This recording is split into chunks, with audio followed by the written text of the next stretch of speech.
Friends, இன்றைக்கி நம்ம என்ன பார்க்க போகிறோம்னா ரவா லட்டு. வாங்க எப்படி செய்யலாம்னு பார்க்கலாம்.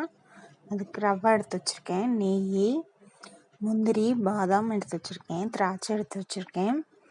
இது வந்து ஜீனியை வந்து பொடி பண்ணி எடுத்து வச்சுருக்கேன், ஒயிட் சுகர் தான். அதுக்கப்புறம் தேங்காய் துருவி வச்சுருக்கேன். இப்போ எப்படி செய்யலான்ட்டு பார்க்கலாம். ஸ்டவ் ஆன் பண்ணிவிட்டு கடாயை அடுப்பில் வச்சுருக்கணும். வச்சுட்டு நெய் விட்டுக்கோங்க. நான் வந்து 3 ஸ்பூன் நெய் விட்றேன்.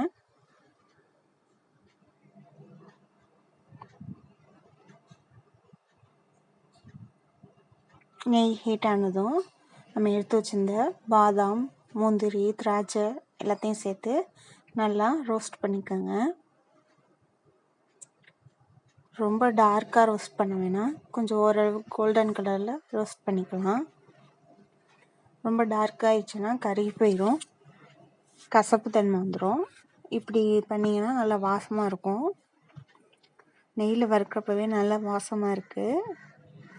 இப்போ ரோஸ்ட் பண்ணதை எடுத்து தனியாக ஒரு பிளேட்டில் எடுத்து வச்சுக்கலாம். இப்போ அதே நெய்யில் நம்ம எடுத்து வச்சுருந்த ரவாவை சேர்த்து நல்லா அதையும் நல்லா ட்ரையாக நல்லா வறுத்துக்கோங்க. அந்த ரவாவோட பச்சை ஸ்மெல்லாம் போகும், அதுக்காண்டி இப்படி வறுக்கிறோம். இப்போ வந்து எடுத்து வச்சுருந்தா ஒயிட் சுகர் சேர்த்துக்கலாம். ஒயிட் சுகர் சேர்த்து நல்லா அதையும் நல்லா மிக்ஸ் பண்ணிக்கோங்க. இப்போ வந்து ஹை ஃப்ளேமில் வைக்கக்கூடாது அடுப்பை, லோ ஃப்ளேமில் தான் வச்சு நல்லா கிண்டிகிட்டே இருங்க. அடுத்து எடுத்து வச்சுருந்த தேங்காய் துருவல் எடுத்து வச்சுருக்கோம், அதையும் சேர்த்துக்கோங்க. அதையும் சேர்த்து நல்லா மிக்ஸ் பண்ணிகிட்டே இருங்க. அப்புறம் நம்ம வறுத்து வச்சுருந்த பாதாம், முந்திரி, திராட்சை அதையும் சேர்த்து நல்லா மிக்ஸ் பண்ணி விட்டுட்டே இருங்க. அடுப்பை எக்காரணத்தை கொண்டும் அதிகமாக வச்சிடாதீங்க, லோ ஃப்ளேமில் வச்சுருங்க.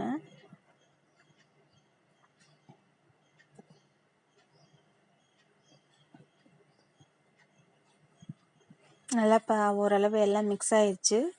இப்போ வந்து பால் சேர்த்துக்கலாம். பால் சேர்த்து ரவாவை கொஞ்சம் நல்லா வேக விட்டுக்கோங்க. அதிகமாகலாம் பால் ஊற்றாதீங்க, ஓரளவு பால் ஊற்றினா போதும்.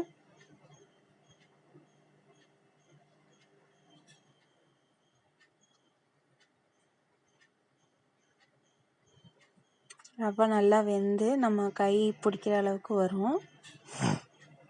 பத்தலைன்னா இன்னுமே கொஞ்சம் பால் சேர்த்துக்கோங்க. இப்போ அடுப்புலேருந்து இறக்கி அதை ஆற விடணும். ரவை நல்லா வெந்ததுக்கப்புறம் அடுப்புலேருந்து இறக்கிடுங்க. இறக்கி நல்லா ஆற விட்டிங்கன்னா ஓரளவு நல்லா கை பிடிக்கிற அளவுக்கு சூட்டில் ஆற விட்டு இந்த மட்டும் நல்லா உருண்டையாக உருட்டி எடுத்து வச்சுக்குவோம்.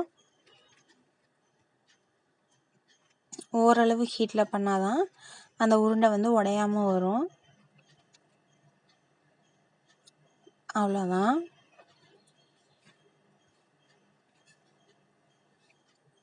இப்போ பாருங்கள், எல்லா உருண்டையும் உருட்டிட்டு உங்கள்கிட்ட காமிக்கிறேன். இந்த மாதிரி எல்லா உருண்டையும் உருட்டிட்டு காமிக்கிறேன். அவ்வளோதான், நம்மளோட ரவா லட்டு ரெடி ஆயிடுச்சு. நீங்களும் செஞ்சு பாருங்கள்.